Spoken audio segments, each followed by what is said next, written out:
Good morning and welcome to this morning's Cabinet meeting. Good to be back at Addenbrooke House for these meetings, but our thanks clearly to Telford College for hosting us temporarily.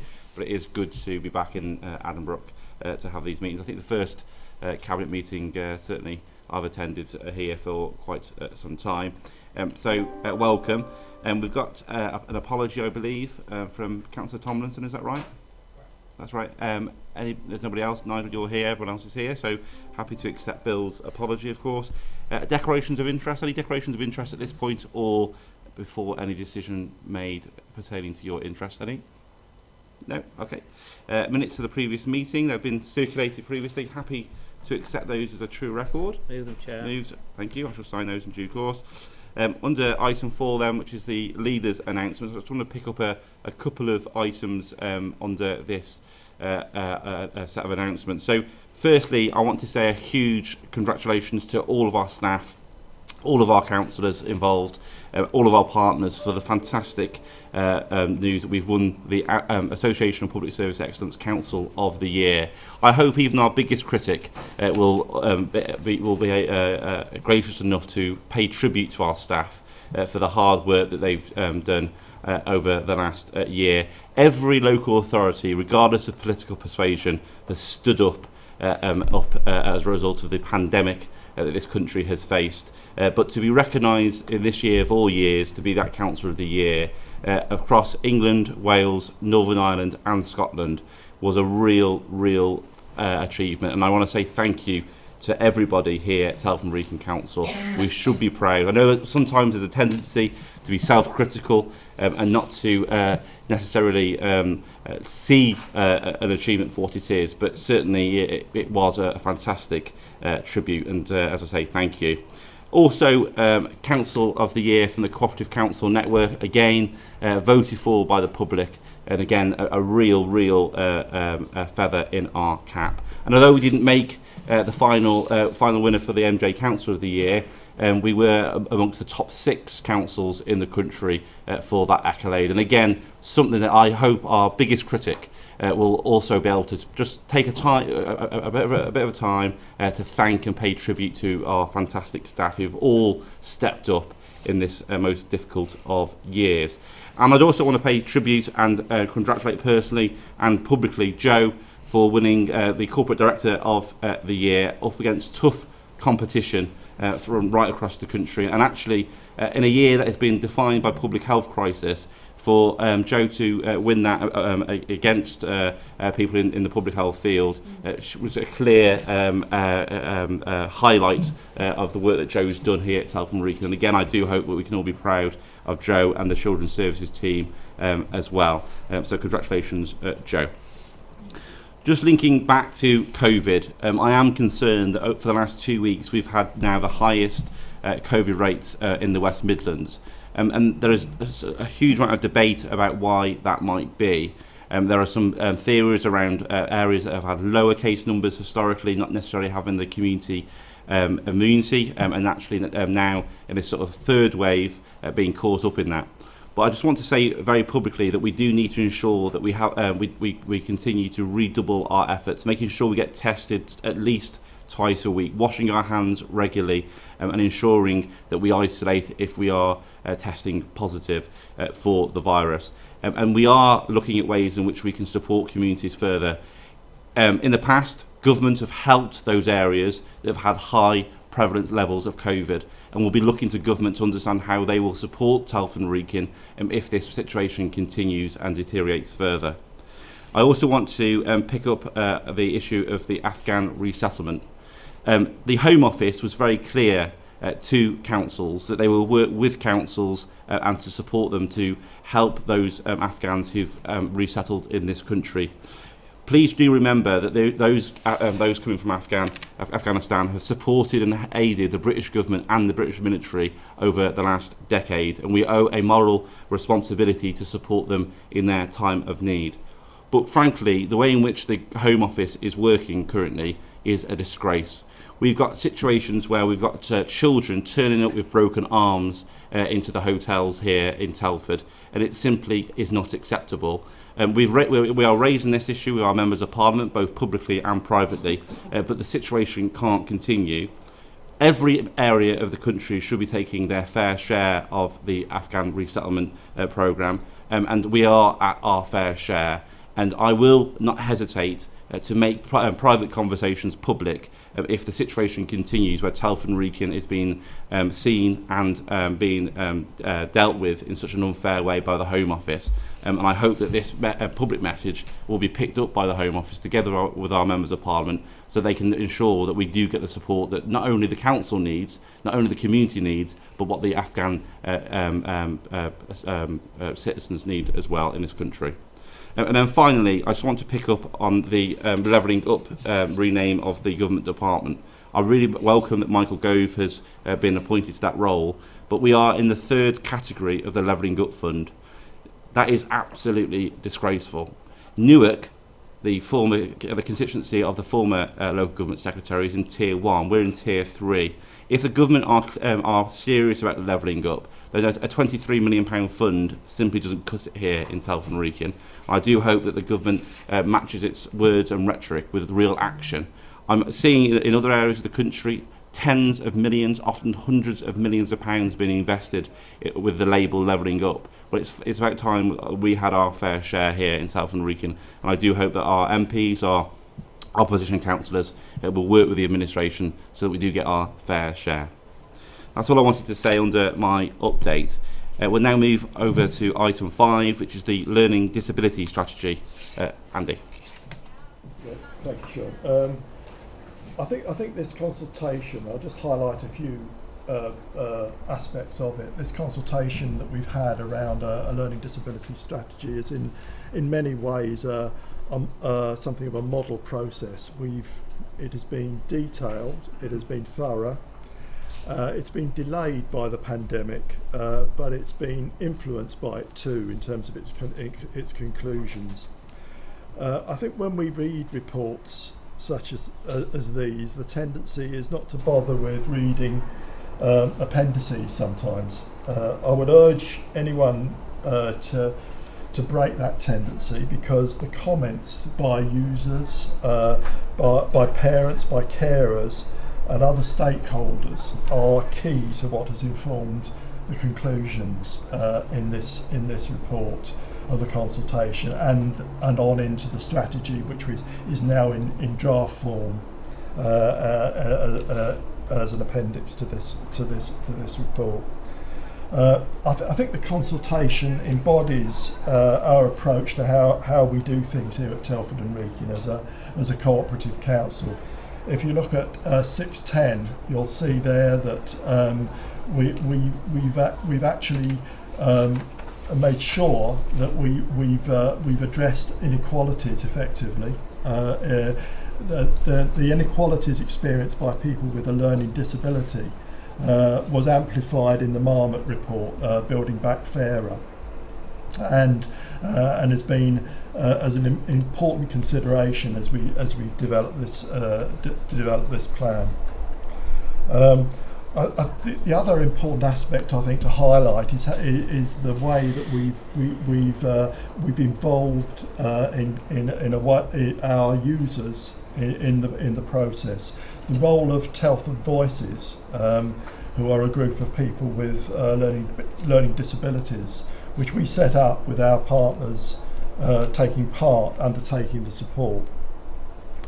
Telford Voices are key members of the Learning Disability Partnership Board, who will monitor and guide our action plan for implementing the strategy. I think the links with the integrated care system and with our NHS partners are also important, and with our voluntary sector partners too, including the integrated partnership TWIP. I think there are challenges that we face with what we're proposing here. We have to, and it's a key plank of the way we've approached this. We have to treat people as individuals, not as a homogeneous group with the same needs. And when you're devising a plan and a strategy, that's easier said than done.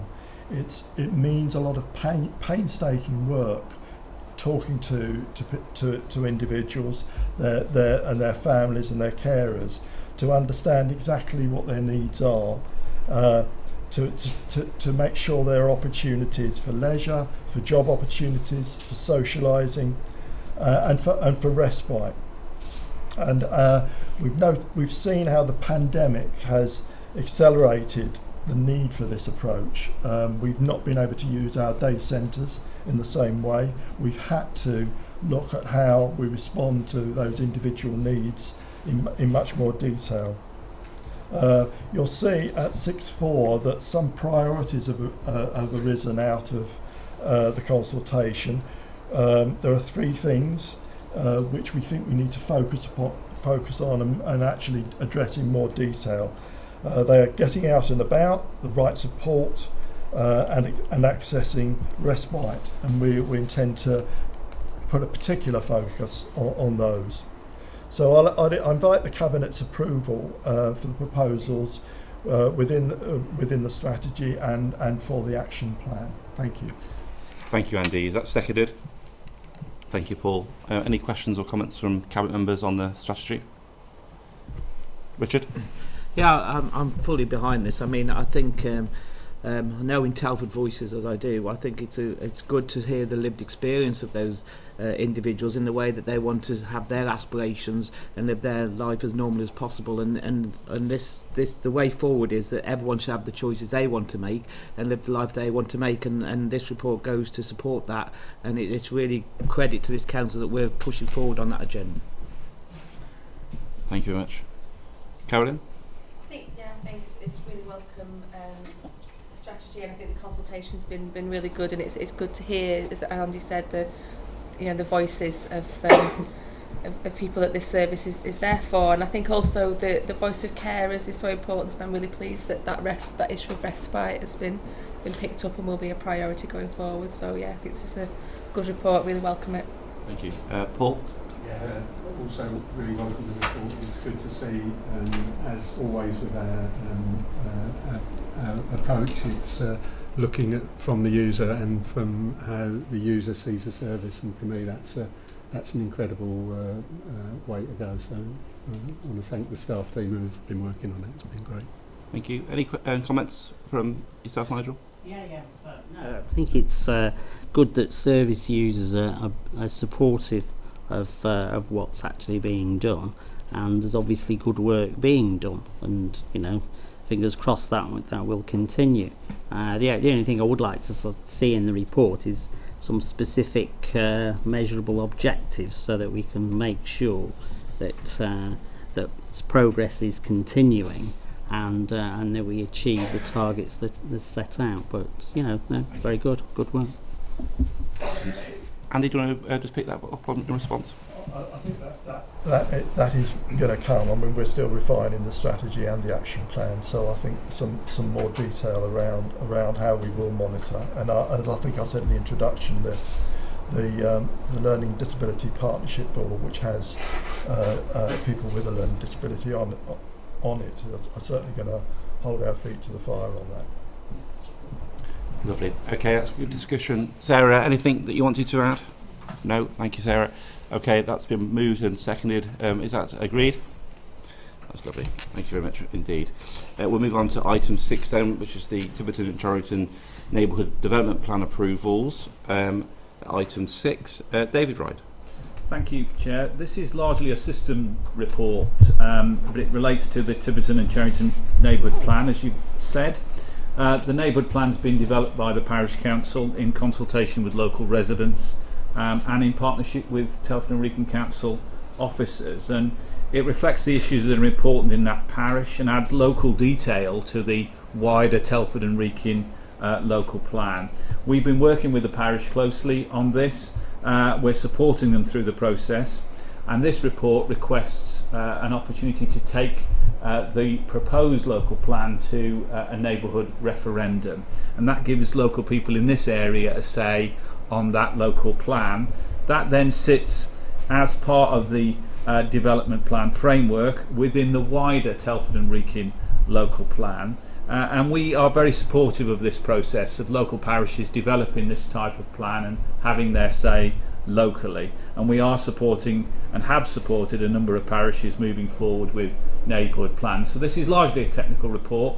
It puts this plan out to local referendum, and then based on the result of that referendum we would then get a further report to Cabinet to insert policy proposals that may or may not be approved through the referendum into the local plan. This is part of keeping local planning local, and I hope that when the new Secretary of State considers these issues that he will come down to deciding that the existing government planning reforms are not appropriate and that we should retain local control over our planning system. So I move the report. Thank you, David. Is that seconded? I'll second that. Thank you. Any comments or questions from the members of the Cabinet? Nigel, anything from yourself on this one? No, it's Okay. fine. Thank you very much. That's been moved, that's been seconded. Yes. It's been moved, it's been seconded. All in favour? That's lovely. Okay, thank you. In which case we'll move on to item 7, which is the annual customers' feedback and complaints report, page 267 to 420. Richard Overton. Thank you, Chair. I'm delighted to present this report, which shows the increased level of customer satisfaction with council services across the organisation. The report outlines our statutory duty in relation to adult and children, as well as our corporate complaints policy. This report sets out the amendments to the complaints policies for corporate, children's statutory and adult statutory complaints, and to update Cabinet on the Council's response to complaints for the year 2020-2021. The Council's current complaints policies have been in place for some time and have been refreshed and updated to reflect best practice. A summary of the changes can be found at Appendix H of this report. In total, there were just 491 complaints received across the Council in 2020-21, from a total of 473 complainants. This is against the backdrop of the many millions of service transactions that takes place every week, including 10.2 million refuse collections and over 307,000 calls to our call centre last year, which included new services provided to support our residents during the most challenging of years due to the COVID pandemic. Therefore, the total number of complaints remains an incredibly small proportion of our transactions. In summary, complaints have dropped by 16% in compared to previous years, while we've also seen a 35% increase in customers that have complemented council services during the same period. We want our customers' experience to be the best possible, and these reports highlight the excellent progress we're making to deliver on this priority. I therefore move the recommendations 2.1 to 2.4. Lovely. Is that seconded? Thank you, Shirley. Any comments or questions from members of the Cabinet? No. Nigel, anything from you on this one? Yeah, I was just going to say, obviously, there's a lot of good work going on, and that's shown by the figures. I think a lot of residents, certainly who've spoken to me, there's concerns around the My Telford app, but I'm reassured that there's an upgrade coming, and I think that will help to reduce the number of potential complaints that are going to come through once that's up and running. Richard? Yeah, I'd just like to say that the app, we know that the app is a few years old now, and there has been some issues with it, and that's why we will be launching in the next few weeks, hopefully, the new My Telford app. So hopefully you and we'll share it with your councillors, or Nigel, and share it with all the residents in Muxton, and they can start logging in their inquiries, because as you're saying, we deal with quite a lot of things, and if we can divert some of that through the app, then more power to our elbow. Well, just on the app, what I would say is we were amongst the first councils in the country to develop a in-house app of this type, and actually there are a number of councils that still don't have an app, and actually we're going to be launching our second version of the app that other councils will no doubt want to replicate. So, of course, not being complacent, but also recognising actually that the complaints around the old app is based on an app that most areas of the country haven't even got yet alone the updated one, which is coming by the end of this month. So, good. It's been proposed, it's been seconded. Everyone in favour? That's everybody. Thank you very much. Thank you, Phyllis. We'll move on then to item 8, which is the Councillors' Pride Fund update report. Paul Watt then. Thank you, Leader. This is really a bit in retrospect, really, for what we've done, which is move our the amount of money that the Councillor Pride Fund has up to £5,000 per councillor. For 10 years now, we've been using this process with members, and we get really positive feedback from our communities and from members that this is really a helpful fund. Can I say that after the year we've had in Telford and Wrekin, we felt it was really important that we look at helping and supporting those smaller groups as well locally, who maybe won't get some of the other funding that's available. So this gives us councillors the opportunity to work with their community, speak to their community about what's going to be useful, and use the funding to that extent. I'm really proud of this fund. I think it's made a real difference, and we hear that from councillors and from local community groups, that it does make a real difference. Even a small amount of money can make a huge amount of difference to some of the smaller groups that this money goes to. You can see the recommendations in the report. I've just moved them, Lena. Thank you very much. Is that seconded? Thanks, Lee. Any comments or questions from co-members? Lee? I'd like to echo what Councillor Watley said. A fantastic initiative that was put in place 10 years ago now. The massive difference it's made. I don't think there's one figure that's missing from the report is the number of people that have benefited from this fund, the number of people it's touched, whether that's a bench that's been funded in a local community, or a coach trip that's been funded for a local community group, an organisation that's been helped with a bit of kit or equipment. Massively important, I've found, from a ward member perspective, not just that financial connection with organisations, but you know, that real personal interest that you then begin to take with organisations that you've been able to fund with the ward fund, following their progress, understand how many volunteers are involved in their activity, and absolutely fantastic. And the other thing that's understated here is that this administration has kept this funding in place despite the cuts that have been made by government. To maintain this, almost £1 million of investment over the years, is a massive validation of our commitment to our local communities. Brilliant, absolutely excellent report. Thank you, Lee. Richard? Yeah, I'd just like to say, both as a ward member and a CAB member, this ward has been vital to support some of our community groups. And I think 10 years ago it was you, Leader, when you was a cabinet member, brought in this Pride Fund. And it's nice for you to say that. Yes, and I think every councillor is now using their Pride Fund, even those councillors that vote against it at the budget. When it's in the budget calculation, they always forget that all this wouldn't happen without the budget being as robust as it is and being in there, and they vote against it. But they do use it, and it does help community groups, it helps community projects as well. And then, in our ward we've helped quite a number of groups and supported that in St George's. So, we continue to do that, and thanks to the administration, we're increasing that in the next 2 years, which will help even more people and also give extra support to those groups who will need to bounce back following COVID. So it's a great report and welcome, and hope Nigel will recognise it and make sure his group votes for the budget next year. Carolyn? I think it's really valuable, and it speaks to our cooperative values, doesn't it, of working with our communities and with all those small groups who can sometimes find it hard to get other grants, and I think certainly in my experience it's been useful as a start-up as well, to actually help groups get established, and also then to lever in additional funding that then sustains them. So it's a really useful fund to have. Great to see that increase so we can do more, but I think it's just really good example of a cooperative council. Thank you. Shirley? Yeah, it's really echoing what a lot of colleagues have said around the room, and I think it is projecting all our values, but as a councillor it gives you that opportunity to actually invest in your own locality, and you can use it for so many different things. And it's great for residents because they know you have this money, and so they approach you. But in my own ward, I've used it from things from helping extend parking, it's been used for environmental projects, it's been done for school road safety, cycling proficiency, laptops for learning, which nearly all councils, all the Labour councils used it for last year. It's done as a mum support group, it's done for football teams. You can use it for virtually anything, but it's a way that we can invest, care and protect for our own communities, and for every councillor it's a fantastic tool. And without the foresight of this council and its budget, we wouldn't have that facility. every ward is being invested in by at least £5,000, and I think that is actually a fantastic achievement of this administration. Thank you, Shirley.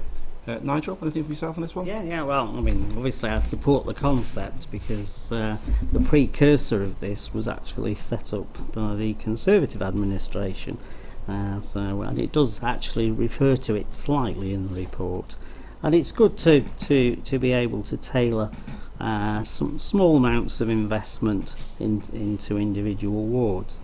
I mean, obviously a cynic might think that the huge increase in the amount in the 2 years leading up to an election might be just a coincidence, and it would be nice if the report had included perhaps some of the Lib Dem projects in Lib Dem wards and Conservative wards, but sadly it does not. But as far as the actual the value goes, yeah, we welcome it and we will use it just as good an effect as any councillor, regardless of political persuasion. Thank you, Nigel. Paul? Oh, Nigel, yeah, you're so cynical. I'm surprised you're saying what you're saying because, up until I think this year, some of your members themselves haven't used the fund. So I find that really, really quite difficult to draw the parallel from what you're having a go at us for when you're not encouraging your members to get their community to use all the fund. And to say it's a political thing, if it was a political thing, would it be across all members?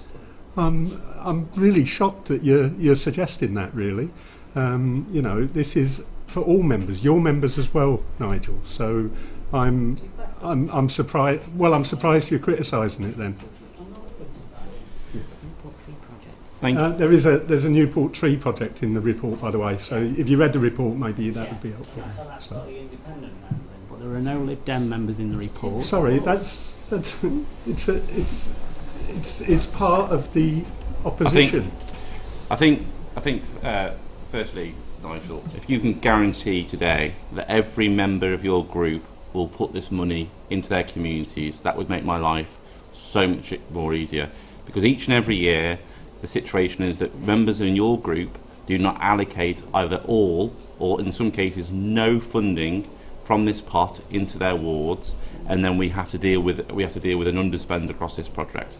So if you can guarantee that each and every member of your ward will be allocating the money to their communities and doing getting off their backside and doing the ward work, that would be really helpful. And then next year, I will ensure there's an example from the Conservative group in this report. But when there are so many members in your group not even allocating the funding in the first place, then it does deplete the number of opportunities to put into the report. So I do hope that you'll take that back to your group and ensure that they do that, because ultimately if Conservative members don't want to spend money in their wards, then there are two options. Either the Cabinet will have to find ways in which to fund things in those wards that their ward members aren't doing their basic job on, or that money will go to other areas of the community. And just picking up on the point around this, there's a precursor Conservative idea around this. I mean, that's absolutely incorrect. I mean, what that situation was you had a Cabinet member, talk about politics and making this a political fund, you had a Cabinet member who would sit on the bids. So we'd have to go in, each ward member would have to go cap in hand to the Cabinet member with an idea in our ward, and the Cabinet member sitting at civic offices would decide whether or not that fund was, that application was beneficial or not. Actually, this pot of money is going directly to ward members to spend how they like, in the way that they want to do, without any redress or approval process from a Cabinet member. So I do hope that you'll realise what you just said is a little bit rich on those two fronts. Finally, before we go to the vote on this, I want to say a big thank you. It is referenced in the report, but to the loads of organisations that have match funded against this pot of money, because £104,000 rising now up under this proposal is a huge amount of money, but it actually goes much further when parish and town councils and voluntary organisations and even private companies match fund against that, and it leverages in. And the whole concept of this fund right at the beginning was a relatively small amount of money makes a big difference in a community, and I think actually over the last decade a huge amount of good has come out of this fund. So I do hope that all members can spot it as an opportunity, not be cynical, allocate it to their communities, and we can all then have an example in next year's report about how good this administration's policy is. So that's been... Did you want to come back, Paul? No. That's been proposed and that's been seconded. All those in favour? That's everybody, thank you. We're now moving on to item 8, which is the... Sorry, forgive me, item 9, which is the Local Government Association's corporate peer review, and this is my report. Firstly, I want to say a big thank you to Nick Carter, who was the Chief Executive of West Berkshire Council, Councillor Michael Payne, the Deputy Chair of the Local Government Association, Laura Church, the Deputy Chief Executive at Luton Council, Richard McGugan, Director of Towns Investment at Stockton-on-Tees Borough Council, Andy Ralphs, the Strategic Director of Customer and Corporate Services at Plymouth Council, and David McIntosh, the Corporate Director of Human Resources and Organisational Development at Dorset Council, and Will Bramble, the Chief Executive of Pembrokeshire City Council, who spent with us a week doing this LGA corporate peer review. And also thanks to the LGA for all that they did.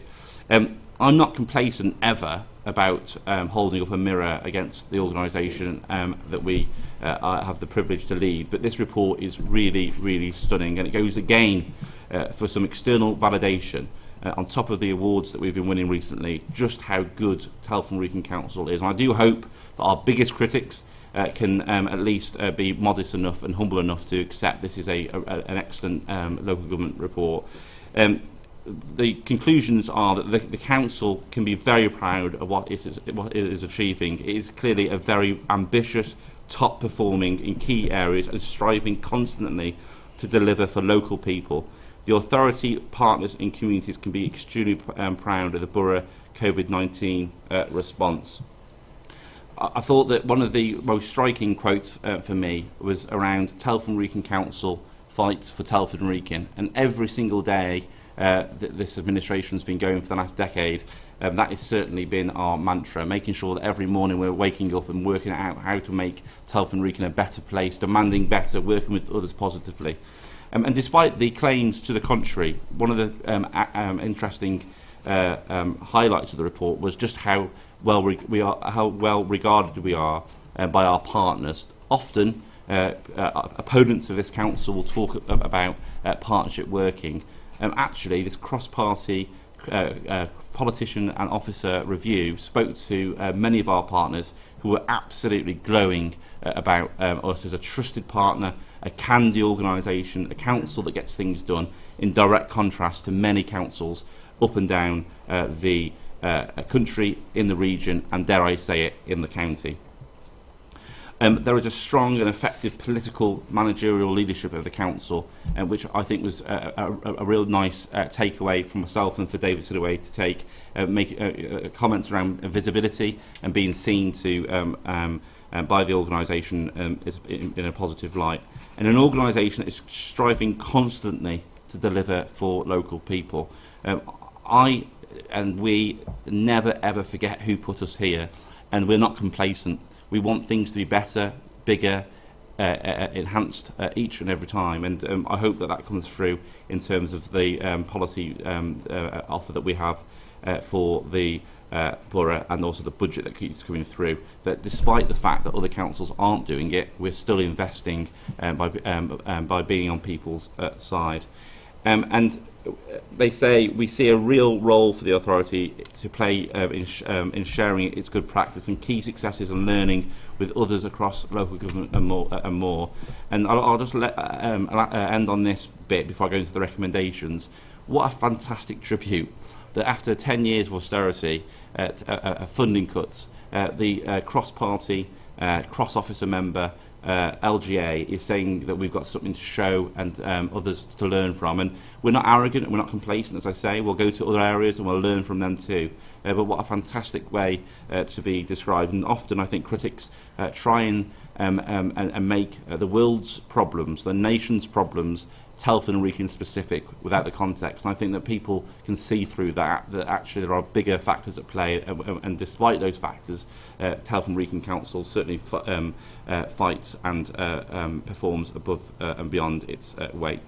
Just turning to the recommendation then, the recommendations are in 4.12 of the report, and our response and actions are against each of those recommendations, and they will be followed through. I have asked the relevant scrutiny committee or the scrutiny management board to look at this report and hold the cabinet to account to ensure that those recommendations are indeed followed through. But I couldn't be prouder. I want to thank those people involved. I want to thank all councillors from all parties who also engage with the LGA as part of their time here, and also our partners. But I move the report. Is that seconded? I'll second it. Thank you. Any questions, Richard? I'd just like to say, the report speaks for itself, really. When you get people from other councils, officers and members coming in and looking at us and holding that mirror up, it's really great to see what they think of this council and how we deliver for our staff. It's your political leadership and David's leadership have shown all the way down through the organisation that we are delivering for our residents, and that's what we're elected to do. And when it says things like the council has a relentless focus on neighbourhoods and very high standards, that it works constantly to attain and exceed, it is an organisation that is striving constantly to deliver for local people.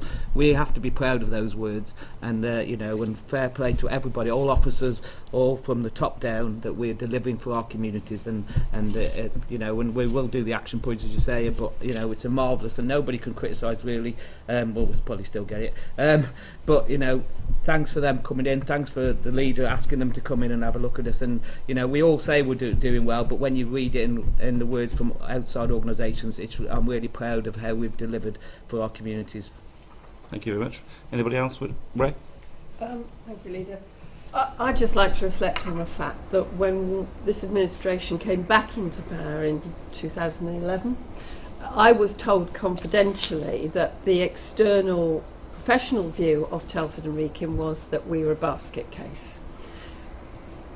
I say no more. What I would like to say is that we haven't just stumbled to this position of excellence. We put a plan in place in 2011. We took a strategic long-term view. We put the actions beneath it. And as a group, and when I say we, I mean the staff and the political leadership, and now we're getting there. This is the vision that we have worked towards achieving, and this is the recognition that we deserve. Thank you, Ray. Any other comments? Shirley? Thank you. Yeah, I am unbelievably proud of what this administration has done since we took control of the council in 2011, and referring to a similar comment that Councillor Evans has made, I actually know from confidential conversations with some of the senior officers exactly what Ofsted thought of our children's services when they came in, and we didn't even have a director of children's services at that point. And we as an administration, which was led for a long time by my fellow councillor Paul Watling, we not only took hold of what we wanted to do with children's services, our staff as well have been totally motivated. They've absolutely worked vigorously to bring our children's services where they've gone from requires improvement to outstanding. And I think the validation of Joe getting the award on Friday was exactly what the country think of what we've done with children's services. But it's not just children's services. We've got absolutely outstanding adult services as well. And the awards we have won this year, it's clear recognition for the vision that the leadership has shown throughout our administration. And we do have to give thanks to yourself and to David Sidaway, because your leadership is absolutely second to none. And basically it is Telford and Wrekin fighting for Telford and Wrekin. That to me is what came through loud and clear, and it's what we are about. We are here for the people we serve, and we want to serve them to the best of our ability. And this is independent, cross-party validation, and I think that speaks for everything. Thank you, Julie. Paul? Yeah, I just want to echo what everybody else has said. I mean, this hasn't happened overnight. It's happened over a long period, and our partnership with our officers and partnership with the community and our third sector partners as well has helped us survive in this really difficult time for local government. Can I say it's against all the odds? I mean, that's the reality, and I want to say thank you to the officers who have worked over the last 10 years to actually make that work. So thank you. Andy? Obviously I endorse everything that's been said, but I think what's also very important about this is the platform it gives us to be innovative, to take a leadership role in terms of the way we work and the way we do things in the future. We're constantly having to adapt, aren't we, as local government? This shows that we're in a really strong position to do that going forward, and I think in the area that I have a responsibility for, we need to use this as a platform, and I know we will under the leadership we've got at present. Thank you. Nigel? Yeah. It's a very, very good report. You know, what can one say? The process is really, really good, and it's, you know, it's a tribute to everybody in the council. And I mean, the only thing I would say is that, like I've said before, you know, I like reports to have some teeth and have some clear objectives. And you know, obviously, it may be that you guys have got clear objectives, but it's just not clear in the report for me. As far as the health check on page 8, the one thing that does concern me is the 26% of residents that live in the nationally recognised deprived areas, and therefore, you know, I would be looking to get that to focus the council and make sure that that figure comes down as quickly as possible. I mean, the thing is that you know, that isn't sustainable and must come down, and that needs to be the focus as the council moves on. Thank you. Nigel, just to pick up your first point, I think in terms of paragraph 4.12 of the report, against each of the actions there is a smart target around the response and action plan with a date. So I don't follow you that there isn't a clear response mechanism around those recommendations. I've also invited... you say more teeth. The response and action is addressing directly the recommendation that's been put forward by the LGA, and I've invited the Scrutiny Management Board to hold us to account on those recommendations to ensure that they are done on time. And I'm not quite sure what more teeth you want. Listen, 26% of our borough live in abject poverty. That's a disgrace. I represent one of the most deprived wards in the West Midlands, and I'm not proud of that. But Telford Wrekin Council can't address those issues alone. After 11 years of a Conservative government, which has seen child poverty increase time and time again, and by the end of this month, a £20 a week universal credit cut, which will dive 400,000 children into poverty at a time of increased energy costs, increased rental costs, and so on. Addressing poverty should be a mission of us all in public life, but as I said in my introduction, Nigel, this council can't do everything by itself, but what we can do is ensure we have outstanding children's services that we have. We have some of the best primary schools in the country.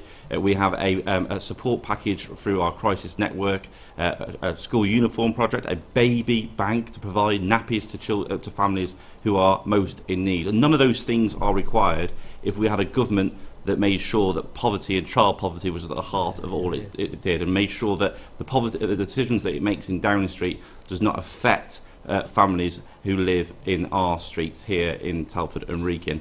And the biggest one thing that you could do, Nigel, is get onto the phone to Mark Pritchard and to Lucy Allen and tell them to vote against taking away 20 quid a week from the universal credit payments of our lowest paid. Most of those people, over 50% of those people, are in work, often with 2 or 3 jobs they're trying to hold down. And actually what you could also do, very personally, is when that motion comes to council, not abstain on it, but vote for it.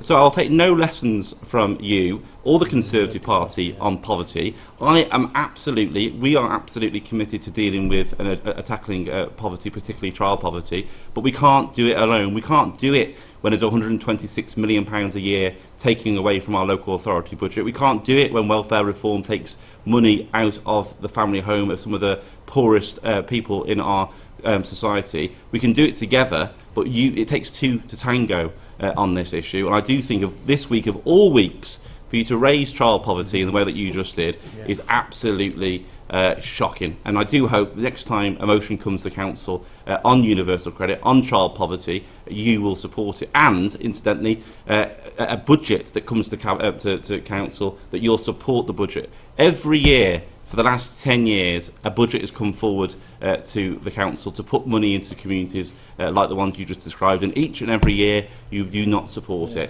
So words are easy, words are cheap, actions speak louder than words. I do hope that your actions will follow the words that you've just said in that regard. And that's been moved and seconded. Everyone in favour of that set of recommendations? Lovely. We'll then move on to our final report today, which is item 10, which is Telford Hockey Club supporting investment in pitch facilities. Eileen. Thanks, Leader. I'm pleased to present this report. The Council adopted its playing pitch strategy back in 2016, setting out the supply and demand of facilities for 5 key sports: football, rugby union, rugby league, cricket and hockey. We are currently updating this playing pitch strategy, including a review of quality provision as well as quantity. As part of the evidence base, it was clear that the pitch at the hockey club in St George's was in desperate need of replacement. The loss of this facility would have seen provision for hockey fall below the requirement needed. Telford Hockey Club secured a time-limited grant from the Hockey Foundation to go against their own funds, which included some fundraising, and we also identified some Section 106 funding, which gave them over 3/4 of the monies needed. To address the condition of the pitch against the time-limited opportunity, we are looking at providing a loan facility to the hockey club for the balance of the cost for the new pitch provision. Telford Hockey Club own the facility in St George's, as well as the lease of the grass pitch and facilities in the town park, which they sublease to Telford Rugby Club. This sublease prevents the rugby club from applying for funding for investment in their facility. As part of the terms of the loan agreement, the hockey club will surrender their lease at the town park facility, allowing the rugby club to take on the direct lease plus a number of hours for free use of the facility in St George's, including coaching, have been secured. The new pitch in St George's ensures that hockey in the borough is well supported for the next 25 years and will enable the rugby club to seek grants to invest in the quality of provision there, and therefore increase opportunities in this sport also. The initiative contributes towards the Council's priorities to ensure that there are increased opportunities provided to take part in sporting activities through quality services by working in partnership. The new pitch will provide increased potential for the new development of sports for children, young people and adults, and will contribute towards improving health through sports. I move the recommendation. Thank you. Any comments or questions, David? Right. Well, I just wanted to say, through you, Leader, can I thank Councillor Calliar for this report. It's absolutely superb, and this facility is obviously in one of the finest wards in Telford Wrekin. And if you go and actually visit it, you will be quite startled by the quality of it. It's absolutely superb. The pitch service is fantastic. It must be one of the best hockey pitches within the region, if not in the country. It's absolutely stunning, and the branding, the quality of the product that the hockey club there are offering is absolutely superb. They're a really historic hockey club as well, and they engage with hundreds and hundreds of kids. If you go up there on an evening, you can see huge numbers of children and young people using this facility. It's absolutely wonderful. It is genuinely wonderful. If you haven't been to have a look at it, you should go and see the number of people from our community that are engaged in that facility. And this report has the double whammy effect of actually assisting us with the town park, because it frees up facility and opportunity for the rugby club as well. So it's not just about hockey here, although that's really important. It's also about freeing up opportunities for the rugby club at the town park. So this is a really, really good report, and I'd like to thank our colleague Councillor Calliar for bringing it to Cabinet today. Lovely. Richard? Yeah, I mean, I echo David's comments. I mean, it's a fantastic facility, and I know the hockey club are keen to work with all across the board, because it is Telford Hockey Club, to engage young people and to show that hockey isn't an elitist sport and anyone can get involved in it. And, you know, as part of the playing pitch strategy that Councillor Keller talks about, it's key that, you know, the rugby's encouraged as well, and this helps the rugby offer, it helps the hockey offer, and, you know, we've got the investment in our football pitches that we continue to do, and sport for everyone is key, not just for those people who participate, but try and encourage others to participate, because we know for health and well-being, to get people to, you know, child obesity is going up, so any way we can get people active from just even walking hockey or walking football, you know, for the older age groups, you know, and so this is the start of something that we need to do across the borough to encourage sport and activities. But this report's excellent, because as Dave said, it's in one of the best wards in Telford, and you know, and it's a fantastic facility, and I would encourage anyone to go to it, and anybody to pick up a stick if they want to and have a go, because their mantra is that they are going to work with schools to encourage people to take up hockey and get fit, and this investment shows a council delivering for its communities across the borough. Excellently. Fully support. I think it's a great solution with a couple of advantages, as Councillor Wright has pointed out. I think there's a wider point here as well about getting Telford and Wrekin on the national, regional, national stage in terms of lots of different ways. If we think about what we've done as an administration over the last years, developing Southwater, put Telford on the stage from a regional point of view, people come to visit that. If we think about the events that we hold, the balloon fiesta or the concerts that we've got, that's putting Telford on a regional, national stage. And I think it's important where we can to support our sports teams. We've seen the impact that medalists who've been to come back from the Olympics and the Paralympics from local communities. But if we can get our sports teams performing on a regional, national level, I think that's majorly important for the town, for the feel good about the town, that community pride, that community spirit. You know, whether that's rugby, football, cricket, ice hockey, or in this instance hockey. You know, they have drifted down the leagues over the last few years. Hopefully that will give them a sure base now to push them on back to that elite level on a national point of view, and also help the rugby club at the same time. So fully support. It's a great solution, and I wish them every success. Excellent, thank you. Nigel, any comments from you on this? Yeah, no, it's great. Fully support this investment, and like you say, yeah, it's not just the hockey club that benefits, it's the rugby club. I just got one question on 4.6 of the report, where it says that they've agreed to provide 100 hours free hire and 100 hours of subsidised coaching for youth sport. Is that annually? That's the lifetime of the agreement, right? It's 100 hours over 25 years. Yeah, okay. For this, yeah. Not much of a session then, Well, I would imagine it will certainly go towards encouraging those children in, and it's something that they've secured. So I would think that was a positive rather than a negative, Nigel. Well, as soon as they get there, they're going to be turned away, because they're going to have to start paying, aren't they? 100 hours over 25 years. Well, I think it's a loan agreement. The whole idea is that the money will be paid back with interest. Yeah. And on top of that, from a social value perspective, I don't think we should be scoffing at Telford Hockey Club giving 100 hours of free provision, which is above and beyond what they had to do. They didn't have to do any of that. So I think people at Telford Hockey Club will be quite taken aback by the contempt that you've just... It'd be understandable, but 100 hours over a 25 year. But the point is, Nigel, it's a loan agreement. It's not a grant. And not a grant. They're going to be paying the money back with interest, and on top of that, from social value point of view, they're providing 100 hours. I think people at Telford Hockey Club will be quite taken aback by the contempt of that comment. Eileen? Yeah, I absolutely agree with what you said. At the end of the day, this is a loan agreement. The hockey club have shown their commitment to the people in our town, and by taking on this loan, they are repaying that.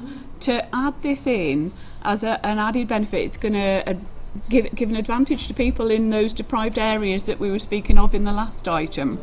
So people will be able to access that. But the hockey club, I do feel that you're being very unfair to the hockey club in the fact that they are taking on this commitment. They've done a lot of work themselves to secure this. They are taking, along with our help, taking this loan out, which will be repaid. And I think that 100 hours is a really, really good commitment from them. So, yeah, absolutely. Quite surprised by that. That's been moved. It's been seconded. All those in favour? That's everybody. Thank you very much. That brings our session today to an end. Thank you very much for attending.